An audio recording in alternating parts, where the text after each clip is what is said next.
Morning class. आपको आज इस कक्षा में पहली क्लास के प्रश्न भेजे गए हैं। अगर आपने नहीं लिखे हैं तो उन्हें लिख लीजिएगा बच्चों।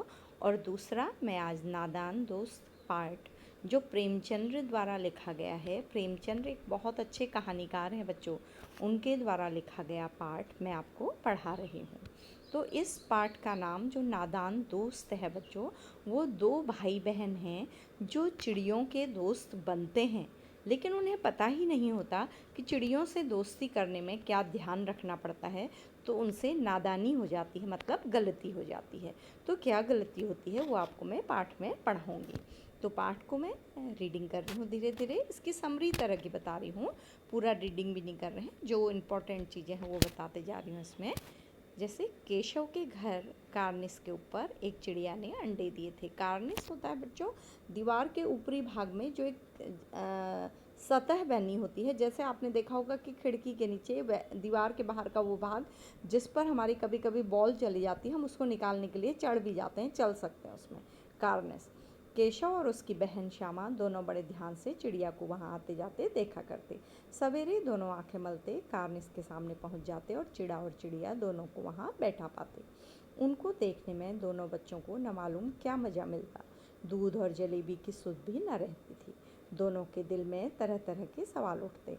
अंडे कितने बड़े होंगे, किस रंग के होंगे, कितने होंगे, क्या खाते होंगे, उनमें से बच्चे किस तरह निकल आएंगे, बच्चों के पर कैसे निकलेंगे, घोंसला कैसा है। लेकिन इन बातों का जवाब देने वाला कोई नहीं। न अम्मा को घर के कामकाजों से फुर्सत थी, न बाबूजी को पढ़ने लिखने से। दोनों बच्चे आपस ही में सवाल जवाब करके अपने दिल को तसल्ली दे लिया करते थे। तो क्यों उनका कोई उत्तर नहीं देता था? क्योंकि माँ को काम से समय नहीं मिलता था और जो बाबूजी थे वो पढ़ने लिखने में व्यस्त रहते थे। तो दोनों उनका सवालों का जवाब नहीं देते, तो बच्चे आपस में ही बात करके सवाल जवाब दे दिया करते। श्यामा कहती, क्यों भैया, बच्चे निकल कर फुर्र से उड़ जाएंगे। केशव विद्वानों जैसे गर्व से कहता, नहीं री पगली, पहले पर निकलेंगे, बगैर परों के बेचारे कैसे उड़ेंगे। तो केशव उसको बताता अपने बड़े भाई का रौब जमाते हुए, क्या बिना पंखों के कैसे उड़ेंगी। श्यामा, बच्चों को क्या खिलाएगी बेचारी। केशव इस पेचीदा सवाल का कुछ जवाब न दे सकता। केशव चुप हो जाता क्योंकि उसको इन सवालों के जवाब ही पता नहीं थे और माँ बाप उनके सवालों का जवाब नहीं दे पाते थे। इस तरह 3-4 दिन गुजर गए। दोनों बच्चों की जिज्ञासा दिन दिन बढ़ती जाती थी। जिज्ञासा होती है बच्चों जानने की इच्छा, ठीक है। अंडों को देखने के लिए वे अधीर हो उठते थे। अधीर मतलब उन्हें धैर्य ही नहीं रहता था। उन्होंने अनुमान लगाया कि अब जरूर बच्चे निकल आए होंगे। बच्चों के चारे का सवाल अब उनके सामने खड़ा हुआ। चारे का सवाल, उनके खाने का सामान। उनको लगा कि चिड़िया इतना खाना कहाँ से लाएगी, सारे बच्चे गरीब बेचारे मर जाएंगे। बड़ी चिंता हुई दोनों को कि इतना खाना कहाँ से आएगा बच्चों के लिए। इस मुसीबत का अंदाज़ा करके दोनों घबरा उठे। दोनों ने फैसला किया कि कार्निस पर थोड़ा थोड़ा दाना रख दिया जाएगा। तो दोनों ने निर्णय किया कि वहाँ पर दाना रख दिया जाएगा, दीवार के उस भाग पर। श्यामा खुश होकर बोली, तब तो चिड़ियों को चारे के लिए कहीं उड़कर न जाना पड़ेगा। तो उन्होंने समझा कि अगर वो दाना रख देंगे तो चिड़िया को काम नहीं करना पड़ेगा, वो अपने बच्चों के साथ बैठे रहेगी। केशव, नहीं, तब क्यों जाएगी। श्यामा, क्यों भैया, बच्चों को धूप न लगती होगी। तो उसे दिमाग में आया कि क्या धूप भी लगती होगी। केशव का ध्यान इस तकलीफ की तरफ न गया। बोला, ज़रूर तकलीफ हो रही होगी, बेचारे प्यास के मारे तड़फते होंगे, ऊपर छाया भी तो नहीं है। तो उनको लगा कि उन्हें धूप लगती होगी, प्यास लगती होगी। आखिर में फैसला हुआ कि एक चीथड़ों की पुरानी छत भी बना देनी चाहिए, पानी भी रख देनी चाहिए और चावल भी रख देने चाहिए। तो दोनों बच्चों ने बड़े प्यार से ये काम किया, ठीक है। श्यामा माँ की आंख बचाकर मटके से चावल निकाल लाई। तो माँ को उन्होंने बताया नहीं, चुपके से ले आए, क्योंकि उनको पता था कि वो कुछ ऐसा काम करेंगे तो माँ क्या करेगी, उनको डांटेगी, ठीक है। और उसे केशव ने पत्थर की प्याली का तेल चुपके से ज़मीन पर गिरा दिया और उसे खूब साफ करके पानी भर दिया। एक पत्थर की प्याली में कटोरे में पानी भर दिया। अब चांदनी मतलब ऊपर से ढकने के लिए कपड़ा कहाँ से आएगा, तो और कैसे खड़ा होगा। फिर उन्होंने बहुत देर तक सोच सोच के क्या किया, कूड़ा फेंकने वाली टोकरी को ऊपर से लगाया घोंसले के और उसमें क्या कर दिया, उसको, टोकरी फटी हुई थी और उसके ऊपर क्या कर दिया, एक चीथड़ा लगा दिया, ठीक है। सुराख में थोड़ा सा कागज़ ठूस दिए बच्चों, चीथड़ा नहीं, कागज़ ठूस दिया। तब टोकरी को एक टहनी से टिका कर बोला और टोकरी को एक टहनी के सहारे खड़ा कर दिया घोंसले के पास। तब धूप कैसे जाएगी, तो उन्होंने धूप का भी इंतज़ाम कर दिया, प्यास का भी, और किसका इंतज़ाम कर दिया, उनके खाने का भी। श्यामा ने सोचा भैया कितने बुद्धिमान हैं, कितने चालाक हैं, मतलब उनको कितना पता है, क्योंकि श्यामा और छोटी थी बच्चों, तो उसे लग रहा था कि उसके भैया बहुत होशियार हैं। गर्मी के दिन थे, बाबूजी दफ्तर गए हुए थे, अम्मा दोनों बच्चों को कमरे में सुलाकर खुद सो गई थी। तो अम्मा क्या हो गया था, दोनों बच्चों को सुलाकर खुद सो गई थी, लेकिन बच्चों की आंखों में नींद कहाँ, लेकिन बच्चों को नींद नहीं आ रही थी। अम्मा जी को बहलाने के लिए दोनों दम रुके, आंखें बंद किए मौके का इंतज़ार कर रहे थे। दोनों चुपचाप बाहर निकलने के लिए इंतज़ार कर रहे थे। ठीक है, जब दोनों को पता लगा कि अम्मा दोपहर में सो गई हैं, दोनों चुपके से उठे। बच्चों, आपको ऐसी बचपन की कोई शरारत याद आ रही है जब पेरेंट्स सो जाते हैं और आप चुपचाप निकल कर धमा चौकड़ी करने लगते हैं या कोई शैतानी करने लगते हैं? सिटकनी खोलकर, कुंडी खोलकर बाहर आ गए। अंडों की हिफाजत की तैयारियां, हिफाजत होता है बच्चों, उनको संभाल की तैयारियां होने लगी। केशव कमरे से एक स्टूल उठा लाया। केशव कमरे से स्टूल क्या होता है, जिससे ऊपर पहुंचा जाता है। लेकिन जब उससे काम न चला तो नहाने की चौकी लाकर स्टूल के नीचे रखी और डरते डरते स्टूल पर चढ़ा। फिर चौकी लगाई, उसके ऊपर स्टूल रखा और वो डगमगा रहा था तो उसे डर भी लग रहा था। श्यामा दोनों हाथों से स्टूल पकड़े हुए थी। श्यामा भी पूरा सहायता कर रही थी अपने भाई को, उसने स्टूल को पकड़े हुआ था। स्टूल चारों टांगें बराबर न होने के कारण जिस तरफ ज़्यादा दबाव पाता था जरा सा हिल जाता था। तो स्टूल की चारों टांगें बराबर नहीं थी, बैलेंस नहीं थी, इसलिए वो क्या हो जा रहा था, हिल जा रहा था। ठीक है, उस वक्त केशव को कितनी तकलीफ़ उठानी पड़ती थी, तो केशव को बहुत डर लगता था जब वो हिलता था। यह उसी का दिल जानता था। दोनों हाथों से कार्निस पकड़ लेता और श्यामा को दबी आवाज़ में डांटता, अच्छी तरह पकड़। श्यामा छोटी थी तो उसे डांटता, वरना उतर कर बहुत मारूंगा। देखा, आप भाई बहन भी ज़रूर एक दूसरे पर ऐसी रौब मारते होंगे।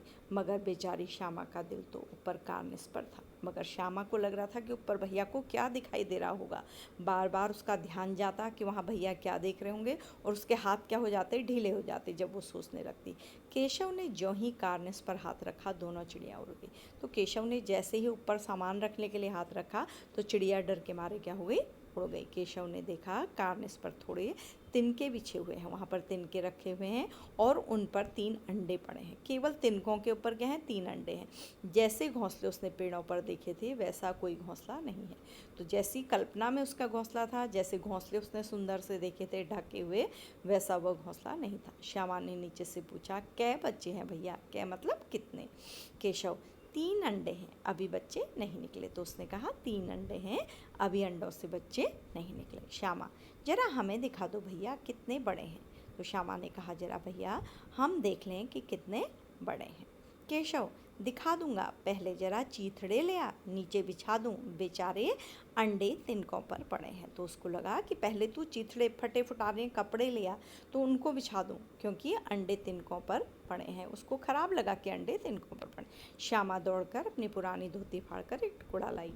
ठीक है, केशव ने झुककर कपड़ा ले लिया, उसकी कई तह उसने एक गद्दी बनाई और उसे तिनकों पर बिछाकर तीनों अंडे धीरे से उस पर रख दिए। उसने अंडों को उठाया, हटाया, कपड़ा बिछाया और अंडे क्या रख दिए, उसके ऊपर रख दिए। श्यामा ने फिर कहा, हमको भी दिखा दो भैया। श्यामा ने फिर, उसका भी मन हो रहा था, उसने कहा हमको भी दिखा दो। केशव, दिखा दूँ, पहले जरा वह टोकरी तो दे दो, ऊपर छाया कर दो। तो उसने फिर छाया के लिए टोकरी भी मांग ली। श्यामा ने टोकरी नीचे से थमा दी और बोली, अब तुम उतर आओ, मैं भी तो देखूं। तो उसने कहा, तुम उतर जाओ, मैं भी देखूं। तो उन्होंने दाना पानी भी रखा और फिर धीरे से उतर गया और फिर उसने अपने भाई से कहा कि मुझे भी चढ़ाओ, मुझे भी देखना। तो केशव ने कहा कि तुम गिर पड़ोगी। ठीक है, न गिरूंगी भैया, तुम नीचे से पकड़े रहना। तो वो कह रही, नहीं गिरूंगी मैं। केशव ने कहा, ना भैया, कहीं तो गिर पड़ी तो अम्मा जी मेरी चटनी ही कर डालेंगी, कहेंगी कि केशव तूने ही चढ़ाया था, क्या करेगी देखकर। अब अंडे बड़े आराम से हैं, जब बच्चे निकलेंगे तो उनको पालेंगे। तो केशव ने कहा कि अंडे बहुत आराम से हैं, जब बच्चे निकलेंगे तो उनको पालेंगे हम अच्छी तरह से।